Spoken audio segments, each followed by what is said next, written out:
Welcome to bright academy. आज ही हम सीखने जा रहे हैं जी किसी भी नंबर का अगर आपको स्क्वायर रूट निकालना हो तो जी आप 5 से लेके 10 सेकंड के बीच में किसी भी नंबर का जो है वो स्क्वायर रूट निकाल सकते हैं। पर सर इसके लिए आपको दो चीज़ें याद करनी पड़ेंगी। पहला, एक जी स्क्वायर चाहिए आपको 1 से लेके 20 तक, और दूसरा जी आपको पता होना चाहिए जी यूनिट डिजिट के बारे में। तो चलो मैं पहले आपको स्क्वायर तो आपको 20 तक याद करने हैं, ये तो हो जाएगा, पर मैं आपको जी यूनिट डिजिट के बारे में बताता हूँ। देखो यूनिट डिजिट क्या होता है। देखो जी, अगर मैं 11 को 11 के साथ मल्टीप्लाई करूं तो ये देखो इसका लास्ट वाला डिजिट 1 है, इसका लास्ट वाला डिजिट 1 है, तो 1 को 1 से मल्टीप्लाई करो तो लास्ट वाला डिजिट कितना आएगा, 1 आएगा। ऐसे ही अगर किसी का लास्ट वाला डिजिट 2 होएगा और इसका भी 2 होएगा तो 2 इंटू 2 कितना आएगा, 4 आएगा। ये देखो ये लिखा हुआ है 3 इंटू 3, तो लास्ट वाला डिजिट कितना, 9। मैं इसका एग्जाम्पल बताता हूँ। देखो ऐसा लिखा हुआ है 23 मल्टीप्लाई बाय 23, तो इसका लास्ट वाला डिजिट क्या है, 3, इसका लास्ट वाला डिजिट क्या है, 3, तो 3 को 3 से मल्टीप्लाई करोगे तो लास्ट वाला डिजिट क्या आएगा, 9। अच्छा 4 को 4 से मल्टीप्लाई करो तो लास्ट वाला डिजिट 6, 5 को 5 से करो तो 5, 6 को 6 से मल्टीप्लाई करो तो लास्ट वाला डिजिट 6, 7 को 7 से मल्टीप्लाई करो तो लास्ट वाला डिजिट 9, 8 को 8 से मल्टीप्लाई करो तो 4, और 9 को 9 से मल्टीप्लाई करो तो 1। और देखो 0 का मतलब क्या है, देखो 100 है ना, और यहाँ पे भी 100 है। 100 का लास्ट वाला डिजिट क्या है, 0, इसका लास्ट वाला डिजिट क्या है, 0। तो जब आपस में मल्टीप्लाई होंगे तो लैंड में भी क्या है। अच्छा अब ध्यान से देखना, ये 1 इंटू 1 करो तब भी 1 आता है, और यहाँ पे देखो लास्ट में 9 इंटू 9 करें तब भी 1 आ रहा है। इसका मतलब ये दोनों इनका जी 9 इंटू 9 करोगे तब भी 1 आता है, 1 इंटू 1 करोगे तब भी 1 आता है। अब ये देखो 2 और 8, 2 इंटू 2 करोगे तब भी 4 आएगा, 8 इंटू 8 करोगे तब भी 4 आएगा। तो क्या 3 और 7 ये भी सेम होना चाहिए। ये देखो 3 इंटू 3 9, और 7 इंटू 7 ये भी 9। अच्छा 4 और 4 ये 6, और 6 और 6 भी कितना, 6 आ रहा है। तो बचा कौन, ये बच गया सर अकेला नंबर, और इसको जी बॉक्स में डाल दो। इसको ध्यान से देखना, 5 को 5 से मल्टीप्लाई करो तो हमेशा 5 आता है, और ऐसा कोई नंबर नहीं है जिसको मल्टीप्लाई करके 5 आता हो, इसलिए मैंने इसको बॉक्स में लिख लिया। तो इनको याद नहीं करना, ऐसा नहीं बोलना कि ये याद करना, ऐसे याद रहेगा। देखो 1 9 2 8 3 7 4 और 6, इनके जी अगर लास्ट में 6 आ रहा है, इधर भी 6 आ रहा है, तो 4 इंटू 4 भी होता है और 6 इंटू 6 भी होता है। चलिए जी अब एग्जाम्पल से स्टार्ट करते हैं कि हम किसी नंबर का स्क्वायर रूट कैसे फाइंड करते हैं। देखो मैंने आपके लिए नंबर लिखे हुए हैं। पहला नंबर ध्यान से देखना, नंबर लिखा है 1936।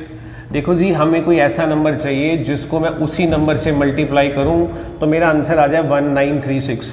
सर आपको पहले सबसे पहले देखना है लास्ट वाला डिजिट। अब देखो लास्ट वाला डिजिट क्या है, इधर लिखा हुआ है 6। सर ये बताओ ऐसे कौन से दो नंबर हैं जिनको मल्टीप्लाई करने पे 6 आता है। ये देखो सर हमने अभी किया था, एक तो जी 4 इंटू 4 6 होता है, एक 6 इंटू 6 6 होता है। इसका मतलब इसका आंसर जो भी हो 1936 का, बट सर उसका जो लास्ट वाला डिजिट है या तो 4 होएगा या लास्ट वाला डिजिट 6 होएगा। फिर ध्यान से सुनो, लास्ट वाला डिजिट 6 है तो 4 इंटू 4 करेंगे तब भी 6 आएगा, 6 इंटू 6 करेंगे तब भी 6 आएगा। देखो मैं इसका एग्जाम्पल बताता हूँ। सपोज कर लो ये नंबर 44 है और ये 46 है, तो अगर आप 44 इंटू 4 करोगे तब भी लास्ट में 6 आएगा, और 46 इंटू 46 करोगे तब भी लास्ट में 6 आएगा। इसका मतलब नंबर जरूरी नहीं 44 ही होएगा, 34 भी हो सकता है, 54 भी हो सकता है, बट जो लास्ट वाला डिजिट है वो आपका क्या होएगा, या तो जी 4 होएगा या लास्ट वाला डिजिट 6 होएगा। राइट है। अच्छा हमें लास्ट वाला नंबर तो मिल गया, अब चाहिए पहले वाला नंबर। अब देखो कैसे करते हैं। अगर जी आप स्क्वायर रूट फाइंड कर रहे हो तो स्क्वायर का साइन होता है 2, तो ऐसा करो जी लास्ट वाले 2 डिजिट छोड़ दो, और अगर क्यूब होएगा तो क्यूब का साइन होता है 3, तो लास्ट में छोड़ते हैं 3 नंबर। बट अगर स्क्वायर है तो लास्ट में कितने नंबर छोड़ने हैं, 2 छोड़ दिए। चलो ये 2 नंबर छोड़ दिए, अब बताओ कितने बचे। अब आपके पास जी नंबर बचे 19, यानी कि 2 नंबर बच गए।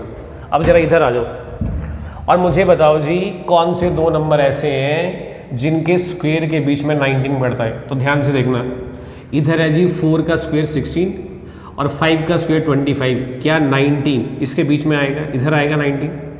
तो आप क्या करोगे, 5 1 ही लोगे, जो कम वाला वो लोगे। कौन से कम वाला, 4। अच्छा अगर यहाँ पे आता 25 और 36 के बीच में कोई नंबर तो आप 5 लेते, मतलब कि बड़े वाला नहीं लेना है, छोटे वाला लेना है। तो यहाँ पे कौन सा नंबर है, 4। इसका मतलब इसका जो आंसर है या तो 44 है या आपका नंबर 46 है। अब सर ये तो कंफर्म हो गया कि नंबर या तो 44 है या नंबर 46 है। अब देखो चेक कैसे करना है कि आपका नंबर 44 होएगा कि 46। दो नंबर डिसाइड कर लिए हमने, 44 हो गया, 46। अब ये चेक करना है कि आंसर 44 है कि 46। बिल्कुल सिंपल है, देखो कुछ भी कैलकुलेशन करने की जरूरत नहीं है, आपको सिर्फ चेक ये करना है कि जो 19 है ना, ये आपका 16 के पास पड़ रहा है कि 25 के पास पड़ रहा है। अगर 16 के पास पड़ गया इसका मतलब तो आंसर आ गया 44, और जी अगर 50 के पास हो जाएगा तो आंसर आ जाएगा 46। तो चेक करते हैं किसके पास है। आप ये बताओ जी, देखो 19 और 60 में गैप कितने का है, 3 का, और जी 19 और 25 में गैप कितने का है, 6 का। तो आप बताओ जी ये नंबर किसके पास पड़ रहा है, तो आप बोलोगे ये नंबर जी 16 वाले के पास पड़ रहा है। तो ऑब्वियस सी बात है जी, जो आपका नंबर पहले वाला होएगा वही आपका आंसर आ जाएगा। मतलब कि आंसर कितना आ गया, 44। ये है जी हमारा राइट आंसर। चलिए एक और एग्जाम्पल करते हैं। देखो जी एक नंबर मैंने आपके लिए लिखा हुआ है 1444। चेक करना है जी ऐसा कौन सा नंबर है जिसका ये स्क्वायर है, मतलब कि हमें इसका स्क्वायर रूट फाइंड करना है। देखो इसका लास्ट वाला डिजिट देखो क्या है, लास्ट वाला डिजिट है जी 4। अब आप यहाँ पे चेक करो यूनिट डिजिट में, सर 2 × 2 ये भी 4 आता है, इसका मतलब इसका लास्ट वाला डिजिट या तो 2 है, ध्यान से देखना, और 8 × 8 ये भी 4 आता है। तो जी या इसका लास्ट वाला डिजिट जो है वो 8 है। इट मीन्स इसका जी यूनिट डिजिट या तो 2 होएगा या जी इसका यूनिट डिजिट जो है वो 8 होएगा। पहले बताओ जी, पहला पॉइंट समझ आ गया, चलो पहला पॉइंट हो गया। अब दूसरा देखो क्या फाइंड करने वाले हैं, स्क्वायर रूट। तो जी स्क्वायर रूट फाइंड करना हो जी तो ऐसा करते हैं, लास्ट वाले 2 डिजिट छोड़ देते हैं। और ध्यान से सुनना, अगर क्यूब रूट फाइंड करना हो तो क्यूब रूट का साइन होता है 3, तो लास्ट में नंबर छोड़ते हैं 3। बट अगर अगर स्क्वायर रूट फाइंड करना हो तो नंबर छोड़ने 2। अब बताओ जी अगर आप लास्ट वाले 2 नंबर छोड़ दो तो बचेगा क्या, तो बचेंगे 2 नंबर, कौन से, 14। अब ध्यान से देखो ये 14 कहाँ पे लाई करेगा, ये देखो मैंने स्क्वायर लिखे हुए हैं। आप मुझे बताओ ऐसे कौन से 2 नंबर हैं जिनके बीच में 14 लाई करेगा। तो आप बोलोगे सर एक तो 3 का स्क्वायर है 9 और एक 4 का स्क्वायर है 16। तो जो आपका नंबर 14 है वो आपका 9 और 16 के बीच में लाई करेगा। तो जी 3 का स्क्वायर होता है 9 और 4 का स्क्वायर होता है 16, बट हमें लेना होता है लोअर वाला। लोअर वाला कौन सा है, 3। तो जी यहाँ पे नंबर लिख दो 3 और यहाँ पे भी नंबर लिख दो 3। इट मीन्स इसका आंसर या तो 32 है या आंसर 38 है। अब बस हमारा काम ये रह गया है कि दोनों में से डिसाइड करना है कि आंसर 32 आएगा कि 38 आएगा। अब देखो इसको डिसाइड कैसे करना है, बिल्कुल सिंपल है। इधर आ जाओ वापस, आपको जी चेक ये करना है कि जो 14 लिखा हुआ है ना इसका गैप 9 से, तो आप बोलोगे जी 14 और 9 का गैप बीच में होता है 5, ये आ गया 5। और जी अगर यहाँ पे 14 और 16 का गैप देखोगे तो 2 आ गया। अब मुझे बताओ ये 14 जो है ये 9 के पास पड़ रहा है या इधर 16 के पास पड़ रहा है। तो आप बोलोगे सर 14 जो है वो 16 के पास पड़ रहा है, तो ऑब्वियस सी बात है जी आपका आंसर आ जाएगा 38। और अगर ये 14 9 के पास होता तो आपका आंसर आ जाता 32। तो इसका मतलब जो ये 14 है वो 16 के पास है, तो नंबर भी वही होएगा जो 40 के पास होएगा। तो 40 के पास कौन सा नंबर है, 38। ये हमारा आंसर आ गया। चलो जी एक एग्जांपल और करते हैं। देखो मैंने आपके लिए नंबर लिख लिया 2601। ध्यान से देखना, इसका फाइंड करना है स्क्वायर रूट। देखो लास्ट वाला डिजिट क्या है, 1 है ना, यहाँ पे देखो 1 × 1 ये भी 1 होता है। इसका मतलब लास्ट वाला डिजिट जो है ना, जिसे हम क्या बोलते हैं, यूनिट डिजिट, या तो जी 1 होएगा, और सब मैंने बताया था 1 × 1 भी 1 आता है। और यहाँ पे देखो सबसे लास्ट में 9 × 9 ये भी 1 आता है। इट मीन्स इसका जो भी आंसर होएगा, चाहे जी 21 हो, 31 हो, 41 हो, 49 हो, जो भी आंसर होएगा उसका लास्ट वाला डिजिट या तो 1 होएगा या फिर 9 होएगा।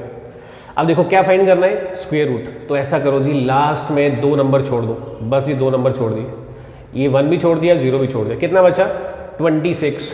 अब बताओ मुझे कि यहाँ पे जी आपका 26 कहाँ पे लाई कर रहा है। ये देखो अगर जी 26 लाई करना तो आप बोलोगे जी 5 का स्क्वायर होता है 25 और 6 का स्क्वायर होता है 36, और जी हमारे पास नंबर बचा हुआ है 26। इसका मतलब जी यहाँ पे लाई करेगा, मतलब कि 5 के स्क्वायर के बाद और 6 के स्क्वायर से पहले, पर हमें लेना होता है पहले वाला। पहले वाला कौन सा है, 5। तो जी मैं यहाँ पे लिख लेता हूँ 5 और यहाँ पे भी लिख देता हूँ 5। तो नंबर बना 51 और कितना 59, मतलब कि आंसर या तो 51 है या 59 है। अब देखो दोनों में डिसाइड कैसे होएगा कि कौन सा आंसर है, 51 है कि 59 है। बिल्कुल सिंपल है।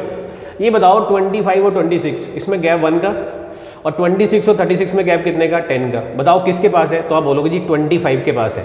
25 के पास है तो आंसर 50 के पास आना चाहिए। तो 50 के पास कौन सा आंसर आएगा 51, ये हमारा आंसर आ गया जी, बस खत्म। चलो ये हम एग्जाम्पल लेते हैं, अभी पहले 4 डिजिट वाला किया था, अभी 5 डिजिट वाला करते हैं। देखो नंबर लिखा है 1 1 2 3 6, वही करना है जी जो पहले किया है। लास्ट वाला डिजिट बताओ क्या है 6। सर 4 इंटू 4 ये भी 6 होता है, 6 इंटू 6 ये भी 6 होता है। इसका मतलब इसका लास्ट वाला डिजिट या तो जी 4 आएगा या लास्ट वाला डिजिट 6 होएगा। मतलब कि हमने लास्ट वाला डिजिट सर फाइंड कर लिया, यूनिट डिजिट ये फाइंड कर लिया सर, या तो 4 या फिर 6। अच्छा मैंने क्या बोला था, स्क्वायर रूट है, कितने नंबर छोड़ने, 2 छोड़ दिए, कितने बचे 3। अब देखो 112 कहाँ पे लाई करेगा, ये देखो 10 का स्क्वायर कितना होता है 100 और 11 का स्क्वायर कितना 121, तो जी आपका 112 जी यहाँ पे पड़ेगा।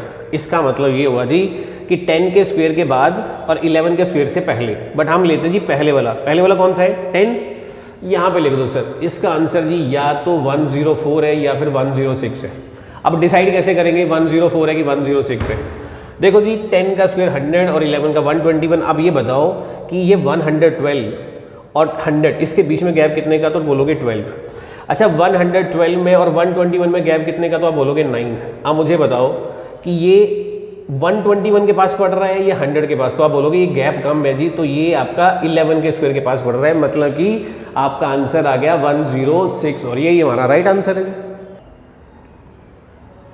समझ आ रहा है कि नहीं। देखो एक एग्जाम्पल मैं आपके लिए और ले रहा हूँ, नंबर लिखा है 1 2 3 2 1। अच्छा एक और बात, आप बोलो जी कि कोई भी नंबर लिखो और उसका स्क्वायर रूट फाइंड कर लो, ऐसा नहीं होएगा सर। ये जो नंबर हम लिख रहे हैं यहाँ पे, मैंने आपको जितने एग्जाम्पल बताए हैं जी ये सारे परफेक्ट स्क्वायर वाले नंबर हैं।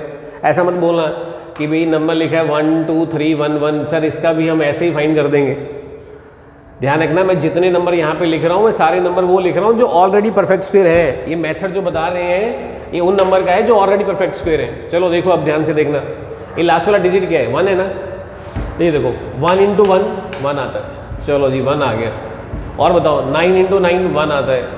इसका मतलब इसका जो भी आंसर है इस पूरे नंबर का, उसका लास्ट वाला डिजिट या तो 1 है या कितना है 9। अच्छा मैंने क्या बताया था अभी कि स्क्वायर रूट फाइंड करना हो, कितने नंबर छोड़ने 2, ये छोड़ दिए 2, कितना बचा 123। अच्छा बताओ 123 कहाँ पे लाई करेगा सर, 123 जो है वो करेगा 11 का स्क्वायर 121 होता है, 12 का स्क्वायर होता है 144, इन दोनों के बीच में लाई करेगा जी 123। इसका मतलब हम देखो 11 का स्क्वायर होता है ना 121 और 12 का 144, हम पहले वाला नंबर लेते हैं 11, तो आप क्या करोगे इधर भी 11 लिख लोगे इधर भी 11 लिख लोगे। इट मीन्स आंसर जी या तो 111 है या 119 है। अच्छा अब डिसाइड कैसे होएगा कि 111 है या 119 है, बिल्कुल सिंपल है, मुझे बस ये बता दो, कोई डिफरेंस नहीं लेना, देख के बताओ आप 123 121 के पास है या 144 के पास है, आप देखते बता दोगे 121 के पास है, तो ऑब्वियस सी बात है जो भी नंबर होएगा वो आपका 110 मतलब कि इसके पास होएगा। तो इसके पास कौन सा नंबर है, ये रहा देखो 111, और अगर इसके पास होता 144 के पास तो आंसर जी 119 आ जाता, बट अभी कौन सा आएगा 111, यही राइट आंसर है। देखो जी अभी एग्जाम्पल करेंगे हम जिसमें जी आपके पास स्क्वायर रूट तो होएगा बट वो डेसिमल लगा देगा। देखो बिल्कुल सिंपल है, आप मुझे बताओ जी 129 और ये लिखा है 0.96, क्या मैं इसको ऐसा लिख सकता हूँ 12996 और जी डेसिमल हटा दिया तो डिवाइड बाई कितना हो गया 100। मतलब बिल्कुल सिंपल काम है।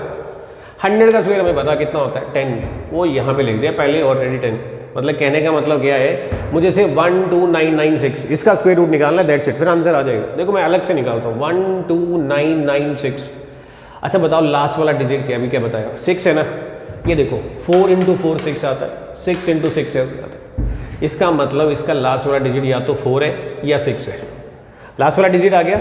अब जी लास्ट वाले 2 डिजिट छोड़ दो, क्यों स्क्वायर रूट है, 2 डिजिट छोड़ दिए ये हो गए, क्या बचा 129। अच्छा बताओ 129 कहाँ पे लाई करेगा, आप बोलोगे सर 121 लाई करेगा, 11 का स्क्वायर होता है 121 और 12 का स्क्वायर 144, इन दोनों के बीच में यहाँ पे 129 आएगा। तो सर हम लेते हैं पहले वाला नंबर, पहले वाला नंबर कौन सा है 11, तो जी यहाँ पे 4 के आगे भी 11 और इसके आगे भी 11, मतलब ये आंसर या तो 114 है या 116 है। देखो इसको डिसाइड करने का बिल्कुल सिंपल मेथड है, आप चेक बस आप देख के बता दो कि 129 121 के पास है या 144। अगर तो 121 के पास होएगा तो ऊपर वाला नंबर, और अगर 144 के पास होएगा तो नीचे वाला नंबर, सिंपल सी बात है। तो देख के पता चल रहा है जी 129 121 के पास, सॉरी 129 121 के पास है, तो आंसर आ गया 114, ये आ गया जी 114। अभी आंसर नहीं आया, देख लो 114, नीचे कितना था 10, ऊपर जी डेसिमल लगाना जी और आपका आंसर आ गया 11.4, ये है जी स्क्वायर रूट आपका, सिंपल सी बात है जी। देखो जी मैंने आपको पूरा कंसेप्ट करवा दिया जी। अब मैंने आपको 5 क्वेश्चन यहाँ पे लिख के दिए हैं जी, और आपने इनका जी 5 से लेके 10 सेकंड के बीच में स्क्वायर रूट निकालना है और मुझे कमेंट में बताना है कि आपका इनका आंसर क्या है। Thank you so much. अगर जी आपको हमारा ये वीडियो अच्छा लगा हो तो नीचे कमेंट ज़रूर कीजिएगा और हमारा चैनल जो है वो सब्सक्राइब कीजिएगा जी।